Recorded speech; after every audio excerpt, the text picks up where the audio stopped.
Oh shit, here we go again. Even when you feel low, you can still go. Even when you feel slow, you can still go. Even when there's no hope, you can still go. I never answer to no, man, I still go. Go, go, go, go. Форсаж активирован.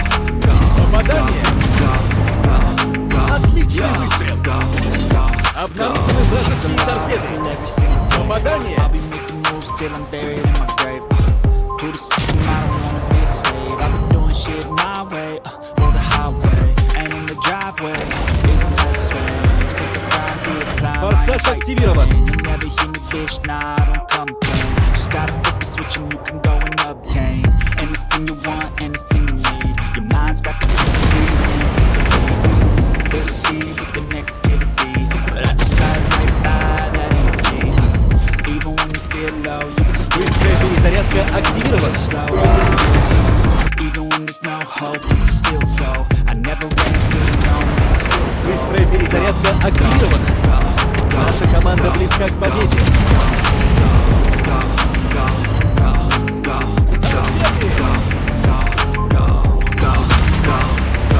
I have had it with these motherfucking snakes on this mother plane. Отличная работа. Уничтожили корабль противника. Change, you can flip the gray matter like some batter in your brain. That's why they say, fake it till you make it A. And if you play that game, then you just might make a change. Rearrange all the bad to okay. Take the worst thoughts saying, turn it to a game. Take the best thoughts saying, put them on display. On repeat in your brain till you're feeling no more pain. Never slow yourself down, you can do some more. Push past start the pain and you find it done. Open it up and finally explore everything that you thought you could.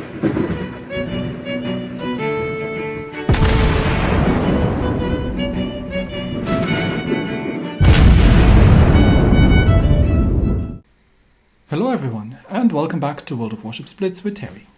Today we are looking at yet another line split, and this time it's the Soviet destroyers. Now, Soviet destroyers were not there in the beginning when the game came out.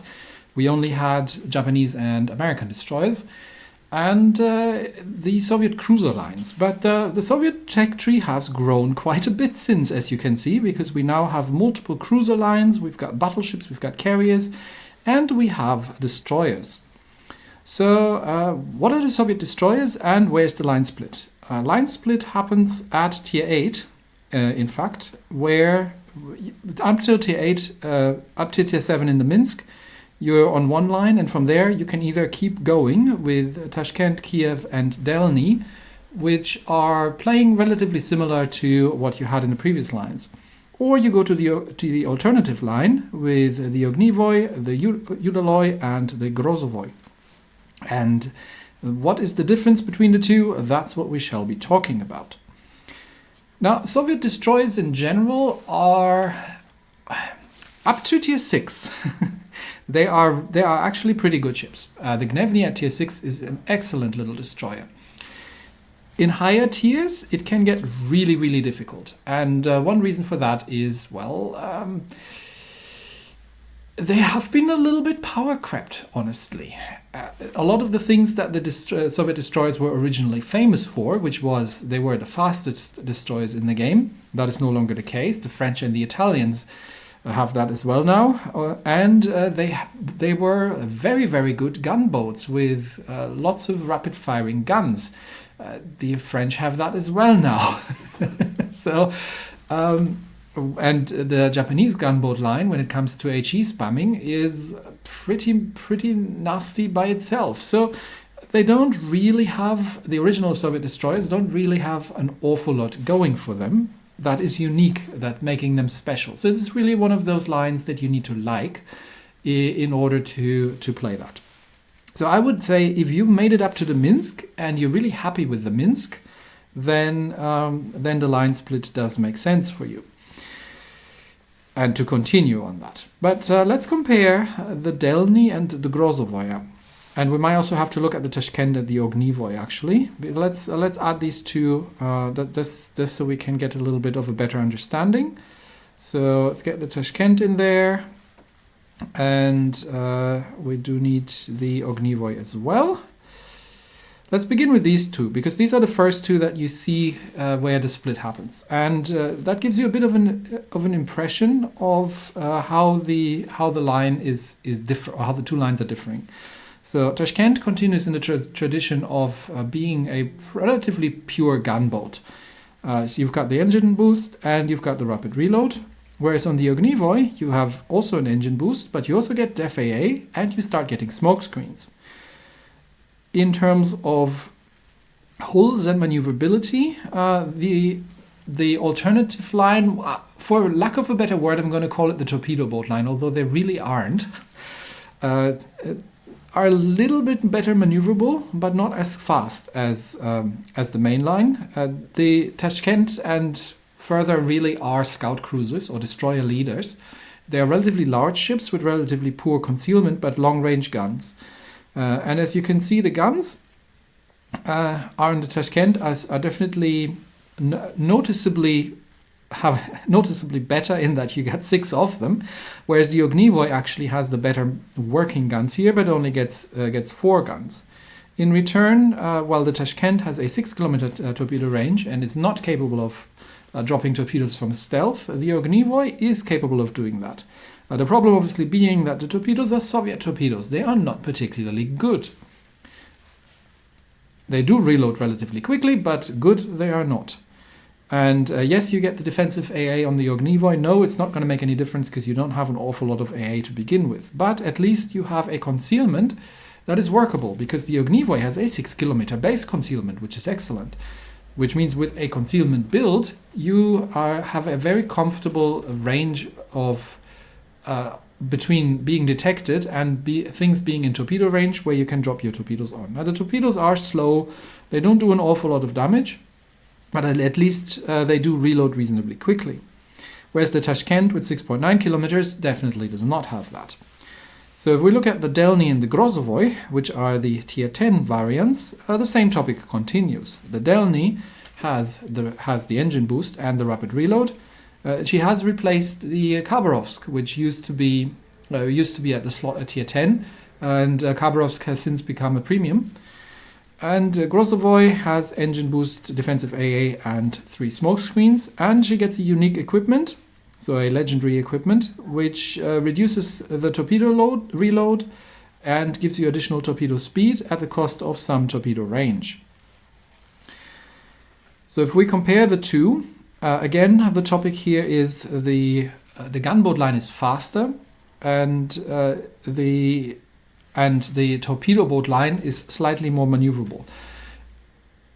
I'm saying that with a bit of an asterisk, because that still doesn't make them greatly maneuverable ships. They are still reasonably quick as a base speed, and in return, the maneuverability is not great on these ships. So just because they are better in taking a turn than the gunboat line, doesn't make them very highly maneuverable destroyers. In fact, 4.5 second turn time is really not that great. And both of them have 6 guns, but the Delny has the better guns. Even though she is having a slightly slower base reload, she has almost a kilometer extra range, and the guns are doing more damage. That isn't to say that the Grozovoi is a pure torpedo boat that cannot or rarely uses its guns. Most of the time, given that the torpedoes aren't that amazing, most of the time it's a bit of a hybrid, where you have to use your guns to make things work. Which brings us to the torpedoes. And yes, the Grozovoi's torpedoes are noticeably better than the Delny's. That isn't to say that the Delny's torpedoes are terrible. I mean, the damage output is terrible, but the torpedo range is pretty good with 8.4 kilometers for Soviet standards. But Grozovoi still has a better torpedo range and actually has an acceptable amount of torpedo damage with the same reload. The torpedoes are on the slow side, however, and the AA on the Grozovoi isn't terrible. It's not Swedish levels of AA, but it's workable. With the defensive AA up, there's definitely something you can do there. That said, unfortunately, the base concealment of 6.8 kilometers on the Grozovoi is only marginally better than the almost 7 kilometers on the Delny. So even with a concealment build, you don't have the longest available range for the torpedoes. So both lines are relatively fast, relatively poorly maneuverable, have good guns, and the Grozovoi line has better torpedoes and slightly better stealth, whereas the Delny is more of a really pure gunboat where the torpedoes are more occasional. And that is the main difference between the two. So let's see both of them. Let's see Grozovoi and Delny in action. I have built them relatively similar. I mean, they're destroyers. The Delny is more of a scout cruiser, really, or a destroyer leader, and as such, concealment isn't that powerful, but it's still good to have because the ship is relatively poorly maneuverable. And you don't have smoke screens, and you have to play out in the open. And carriers exist, and things like Hindenburgs exist, and things like Christopher Columbus exist, and are ready and able to make your life very, very short indeed at the 10-kilometer range that you have on these guns. And that's sort of where this intermediate class falls a little bit short. In my opinion, personal opinion, because if you wanted to play a scout cruiser, why not go for the Pan-Asians and have something that has an absolutely monstrous amount of damage capability and is not that different, really. So that's kind of really where I think the niche here is something for fans. But then again, there are people out there who enjoy playing British heavy cruisers. So, I'm not here to tell you what you can enjoy and what you can't enjoy. Everybody to their own. And if you've been playing up to the Minsk and said, you know what, I want something that's a little bit more general purpose, that's a little bit more normal as a destroyer, then the Grozovoi is probably more your direction. But again, she's still not a great destroyer with a unique feature set that makes her stand out. So there are definitely ships out there that can do everything that these things can, but better. The first ship we're taking out is the Delny. These ships are fully decked out, so historical camo, premium consumables, legendary commanders, 12 points, everything we can throw into it. And we are facing Monte, Yamato, Seattle, Shima, Adriatico, and a flancher on domination on haunted seas. Now, I have no idea what's been going on here with people, lots of destroyers and cruisers out there. It's quite, I don't know if there's an event or anything going on. But the thing you got to remember with the Delny is that you definitely don't have the greatest concealment in the world. In fact, most destroyers are going to be outspotting you. However, you are proper quick. So that sort of leaves you in an interesting spot. You are a relatively dangerous gunboat. You are very quick, which means you're pretty good at rushing caps, similar to what you would see in a French or an Italian destroyer. And you are against anything that isn't French or Italian, you are probably, or German maybe, you are probably going to be winning a gunfight. So I'm rushing ahead here at almost 50 knots, and then we'll drop some torpedoes in the gap, because that's where the enemy ships are going to come out. And then we'll get ourselves into the capture circle. But you do have to be aware that you will be outspotted, and that gives enemy destroyers a bit of a warning, and it gives enemy cruisers and battleships an option to shoot at you. And you're a relatively large target with not the most powerful engines in the world. But we have taken the capture circle. Now that doesn't mean... Actually, no, we haven't. Okay, now we have. So there's at least one destroyer, maybe two in here. And my initial sweep has been unsuccessful. There is, okay, Shimakaze, and there is a Seattle who has popped sonar radar. So we'll switch back over to the high explosive, and we're now getting into a bow-in duel with a Seattle. So don't take this the wrong way. For all intents and purposes, I should have been dead here by now. So my torpedoes are reloaded because they reload very quickly, so I can push the Seattle away.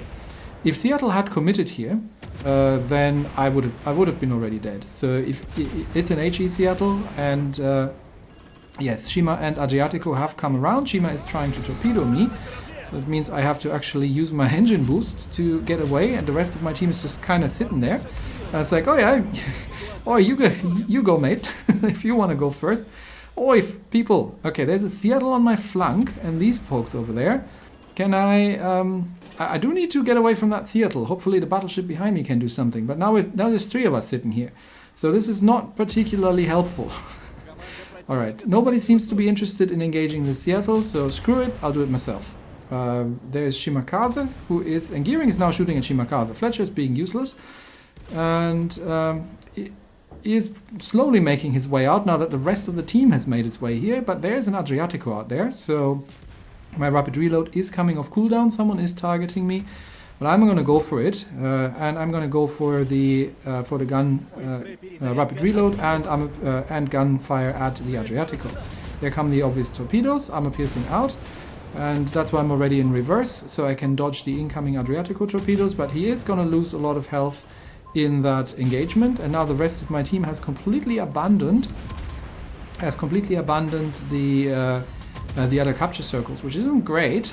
And I am still taking damage from the Seattle there, but Adriatico has taken some damage and is now otherwise occupied. He is smoking up, and that means we can drop some torpedoes in his general direction in case, and then we're going bow in case he is reloaded on the torpedoes. You have the guns forward oriented, but he is now getting swamped, and I think he is running into my torpedoes. There he goes, yeah. That leaves that Seattle, who is still HE spamming me from long range over there. But there's also a Fletcher over on the other side. He is not particularly effective at it.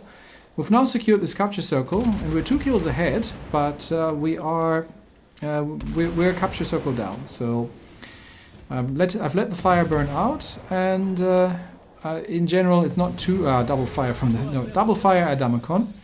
So I think at this point I will try to stay at maximum range and do what the Delny is meant to be doing, which is trying to set fires on battleships, because that's what you're really there for. Unfortunately, that Seattle is still spamming me, but he is not actually dangerous. So if you're in a Seattle and you're in that sort of position, close in. First of all, close in. You've got all the tools in the world. Close in and make my life miserable. And you've got sonar, you've got radar. Use the armor piercing, but kiting away is for battleships. You have all the you are a menace against destroyers, so definitely be more aggressive in a Seattle and learn more about dodging torpedoes and dealing with destroyers, because that's your primary purpose as a support cruiser. Anyway, Seattle has moved away. Fletcher is running the gauntlet of torpedoes, has taken one from me, which means I can now finish him off with the guns relatively easily. Again, bow in. No, Gearing's got him. Bow in case Fletcher had torpedoes away. And now we are getting, and Seattle is still shooting at me. See, the other thing with the Seattle is, if you're watching this and you're the one playing it, I'm not trying to dunk on you or anything. I'm just trying to help. At range, the Seattle has a really hard time hitting destroyers. So I love this ship, but you have to get closer and you have to use the armor piercing or find yourself a different target. Seattle has very slow guns and high arcs. So this is sort of what you're supposed to be doing, and Seattle just took a couple of torpedoes there with the Yamato together. This is what you're supposed to be doing. You're supposed to be trying to set fires. And using the rapid reload there, still trying to get some fires in. Somebody was targeting me there for a second, but they have decided otherwise. The battle is pretty much over at this point because the enemy team is down 3 kills, which means, and Seattle has been taken out, which means we're just about farming some damage here at this point, while my torpedoes slowly make their way over to that Yamato. That said, you're really reliant on RNG when it comes to the HE spam here, and if you're lucky with the fires, then you might be getting a good amount of damage in, but in general, getting huge damage numbers, that is significantly easier with other destroyers than it is with the Delny, and you'll be struggling to hit 100,000 points of damage in this ship. You have to be really lucky. So it is a good ship in point-blank engagements with enemy destroyers, but it has no utility. It has no radar or it has no sonar. So and the maneuverability is not great. So anything that's got smokes, you'll have trouble dealing with if your team can't spot it for you.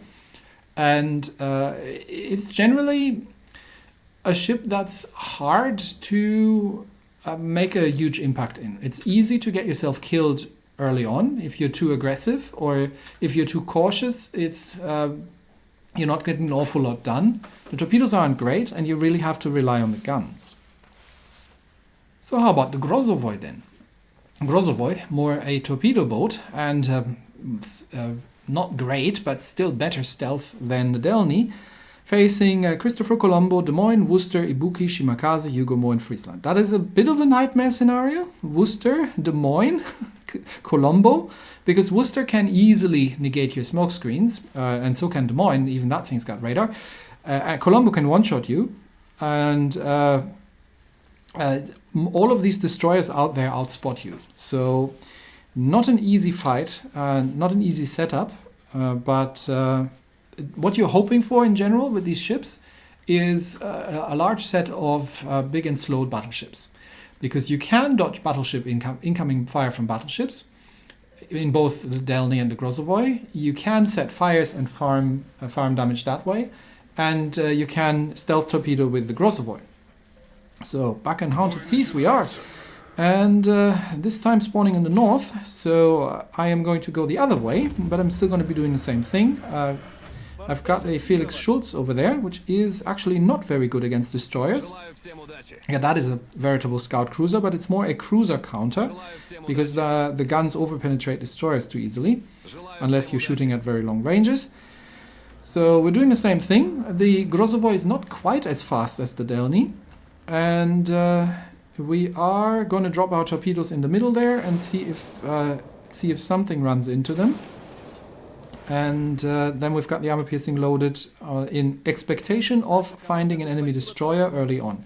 You can do this with the Soviet destroyers you can be quite liberal with the torpedoes, because you have a relatively fast reload. There is the Shimakaze.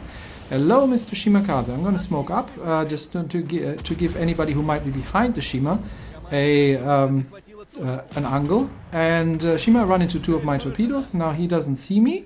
So, I mean, he can torpedo the smoke screen. That's why I'm already turning bow in, because, yep, there come the Shima torpedoes. But Shima is now extremely dead. And that is one very dangerous destroyer out of the way. And that leaves the Yugomo, which is way too aggressive for a Japanese stealth destroyer. And now finds himself in a gun duel that he cannot possibly win. However, they do have some cruiser support back there. I don't know what it is yet, because I'm gunning for the Yugomo here. But if that's a Worcester or the Des Moines, then I do have to be really, really careful. So we're going defensive against the cruiser. Yugomo has not dropped torpedoes at us, but Yugomo is now very dead. Kitakaze has taken him down. And that looks like Worcester firing high explosive at me. So let's take CCAP, and we will try to get a little closer, but see if we can do something with the torpedoes. Now, smoking up's not going to help, because Worcester has radar and everything else. So I'm just trying to get undetected here. There we go. So now he doesn't know where I am. But of course, Worcester just radars you. So, oh well, may as well just open up at him then. So we'll wait out the radar. Fortunately, it's an HE Worcester. So again, if you're playing against destroyers, armor piercing is your weapon of choice, not the high explosive. And it is a dangerous ship, but you do need to close the range. Now, to be fair, there are 3 destroyers here and a cruiser coming to help. So that lone Worcester is not going to be taking things on.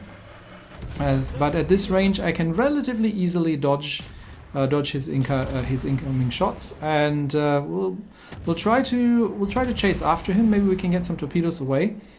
But obviously Worcester has sonar as well, so it's not a prime target for the whole thing. Once again, most of my team's over here, and only 2 ships over at ACAP, so it will probably have to orient myself the other direction. Kitakaze is firing armor piercing at Worcester. That's a strange choice. Maybe he was... Oh, that might not have been Kitakaze. Okay, let's drop some torpedoes in the general direction of Worcester. Kitakaze is firing at him, and he has taken, I think, 1 or 2 of the Kitakaze's torpedoes. So I think that Worcester is toast. So we're not needed anymore here. I can already make my way over the other direction, and we've got him. Felix Schultz. That might have been the Felix Schultz with the armor piercing, or the Hindenburg. Okay, we've cleared this out, everybody. There's really no reason to abandon all of your team. And I think the Felix Schultz has just taken a shot, probably from the enemy Colombo, if I'm not mistaken, because he just lost 3/4 of his hit points and smokes up immediately. I am going to, let's see where we're going to be heading. But yeah, that destroyer around A-Cap is probably dead, because that's a Des Moines chasing him after there. And an enemy destroyer, which means we're about to lose A-Cap. We are, however, 2 kills ahead, which can still change relatively rapidly. But I'm still on full hit points. I've still got 2 heals left. Team calls out B. And I think taking B is a good option. Yeah, let's... I'm going to head over to A-Cap to see if I can save that friendly destroyer, but it doesn't take 2 of us to take B, because B isn't defended. I'd rather go after the Friesland over there, if I can, who doesn't see me coming. And, oh, that's actually Ibuki. It's not Des Moines, so that's probably why the destroyer is still alive. Let's smoke up and start unloading at Friesland. Now, you don't have to be afraid of torpedoes when it comes to Frieslands, because they don't have any. Ibuki, however, is a different story, so we may have to be a little bit more careful there. Friesland is sitting in his smoke screen, and we'll have to go defensive against torpedoes, and now is the center of attention. So while one of us is taking the other capture circle, I do have to vacate my spot here in case Ibuki has torpedoes around. And yeah, Friesland, smoke screens are torpedo magnets. We all learn that eventually. One good thing that you can do oftentimes in these sort of situations is hide behind your smoke screen rather than in it, or just kite away if you're outnumbered. But yeah, there are the Ibuki torpedoes. Yes, let's get out of here. But that Friesland is now going to be dead, because while the Grozovoi is technically a torpedo boat, it is, and Felix Schultz has taken him out, it is also a very good gunboat. It isn't the best gunboat out there, but it's still very much capable of inflicting some pain with these guns. And there come the Ibuki torpedoes again, always watching these things to have torpedoes. And I might be actually taking one there. Ah, yeah, that's the maneuverability at play here. Getting the ship to turn around is a pain, but we can farm a little bit more damage on the Ibuki. I still have a smoke screen left. And I think we've done pretty okay, all things considered. These are aggressive ships that do need to use their guns to do the damage. The Grozovoi less so than the Delny. The Delny is really a pure gunboat, but the Grozovoi can quite well make use of her torpedoes, and as such, I would personally say is the better choice between the two, even though the guns are not quite as good with the lack of rapid reload. But the Grozovoi, the Delny really, and that should have been 2 torpedoes. Anyway, Felix Schultz takes it. The Delny really relies very heavily on RNG and being able to HE spam battleships and farm some fire damage, and that's just not always a given. And the concealment is so bad that she probably gets outspotted by Pan-Asian light cruisers. So it's not an easy ship to play. You have to play her at range most of the time, and I think generally there are better ships out there to do this. So like I said, the lines are for people who really want to play this. So if you are in the Minsk and you feel like you're doing really good in the Minsk and you like the long range HE spam kind of approach, and torpedoes are an afterthought, then the Delny is your direction. If you feel frustrated with the Minsk and really feel like I would like to do something a bit more traditional destroyer way, then the Grozovoi line, which in my personal opinion is probably is also not a great line, but it's the line that's going to give you less grief. Let me put it that way. That is easier to do well in. Then that's your other option if you want to proceed with that. Anyway, that's it for me today. Thanks everybody, and I will see you next time. Bye bye.